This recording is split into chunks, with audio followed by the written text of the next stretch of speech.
नमस्ते and my session is on राज्य का सप्ताह सिद्धांत मनु के अनुसार। मनुस्मृति में राज्य के सावयव स्वरूप का वर्णन किया गया है। मनु ने राज्य के घटकों के लिए प्रकृति शब्द का प्रयोग किया है एवं राज्य की 7 प्रकृतियां स्वीकार की है।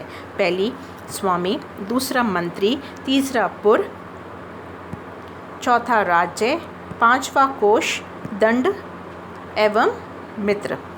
स्वामी, मनु ने राज्य को स्वामी की संज्ञा दी है तथा नैतिक गुणों, प्रशासनिक क्षमता तथा दायित्वों की प्रति निष्ठा से युक्त राजा को राज्य के लिए आवश्यक माना है। मंत्री, मनु का मत है कि राज्य का कार्य कुशल मंत्रियों के बिना नहीं चलाया जा सकता। मंत्री को राज्य की प्रकृतियों में स्थान देकर मनु ने स्पष्ट कर दिया है कि शासन की शक्ति राजा की निजी शक्ति नहीं है, परंतु अपितु ऐसी संस्थागत शक्ति है जिसका प्रयोग राजा सुयोग्य मंत्रियों के माध्यम से ही कर सकता है। मनु ने मंत्रियों के लिए आवश्यक गुणों और योग्यताओं पर भी विस्तार से वर्णन किया है। तीसरा है पुर। पुर पर अर्थ राज्य की ऐसी राजनीति सी है जो भलीभांति सुरक्षित हो। मनु ने पुर में सुरक्षित दुर्ग की आवश्यकता व्यक्त की है। मनु ने दुर्ग की कई श्रेणियां यथा धनवंत दुर्ग, मही दुर्ग, जल दुर्ग, वृक्ष दुर्ग, मनुष्य दुर्ग एवं गिरि दुर्ग का उल्लेख किया है।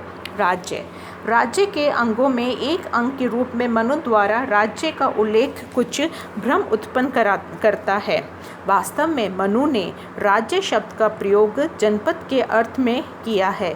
इस प्रकार मनु ने राज्य में राज्य के सीमाओं के अधीन आने वाली भूमि और उसमें निवास करने वाली जनता को सम्मिलित किया है।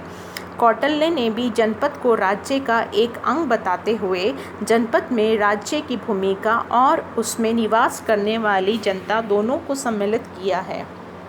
कोश। राज्य में शासन के पास एकत्रित धन को मनु ने कोश का नाम दिया है। मनु की मान्यता है कि राजा के पास समुचित मात्रा के कोश होने पर वे प्रजा की सुरक्षा और उसके कल्याण के लिए विभिन्न प्रकार के कार्य करने के दायित्वों की पूर्ति कर सकता है।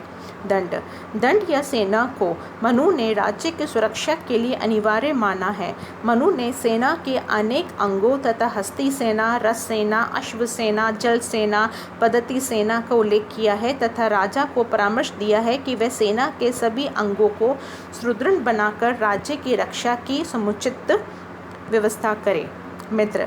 मनु ने मित्र को राज्य के आवश्यक अंग के रूप में स्वीकार करके 2 तथ्यों की ओर संकेत किया है। प्रथम तो ये कि कोई भी राज्य शून्य से नहीं रहता। दूसरे राज्यों का संबंध अनिवार्य रूप से बनाना होते हैं। द्वितीय ये कि राज्य को अपने उद्देश्यों की पूर्ति के लिए ये प्रयत्न करना चाहिए कि उसके अन्य राज्यों से संबंध मैत्रीपूर्ण रहे। इस प्रकार मनु ने मित्र को राज्य की सप्तांग प्रकृतियों के स्थान देकर राज्य नहीं शक्ति की नीतियां अपनाए जाने की आवश्यकता स्पष्ट की है। राज्य की प्रकृतियों के उपयुक्त नियम से ये स्पष्ट है कि सप्तांग सिद्धांत वास्तव में राज्य की प्रकृति को समझाने के लिए पूर्ण आधार नहीं माना जा सकता। वास्तव में मनु ने तो राज्य की संरचना और उनकी गतिविधियों के संचालन के लिए आवश्यक साधनों को ही राज्य के अंगों या प्रकृति का नाम दिया है। मनु द्वारा प्रतिपादित राज्य की प्रकृति के विश्लेषण के लिए राज्य के उद्देश्यों, उसके कार्य क्षेत्र व संप्रभुता आदि तत्वों पर विचार दिया जाना आवश्यक है। राज्य के इन सभी अंगों के तुलनात्मक महत्वों के संबंध से मनु का दृष्टिकोण स्पष्ट है। उनका मत है कि प्रत्येक प्रकृति को उसके पश्चात दी गई प्रकृति की तुलना में अधिक महत्वपूर्ण स्वीकार किया जाना चाहिए, अर्थात राज्य का शीर्षस्थ स्वामी अथवा राज्य को स्वीकार किया जाना चाहिए। राजा द्वारा राज्य कार्य हेतु सर्वाधिक महत्वपूर्ण अंग के रूप में मंत्री को स्थान किया जाना चाहिए। इन दोनों के द्वारा राज्य की प्रशासन व्यवस्था को सुचारू रूप चलाने के लिए अन्य प्रकृतियों का समुचित उपयोग किया जाना चाहिए।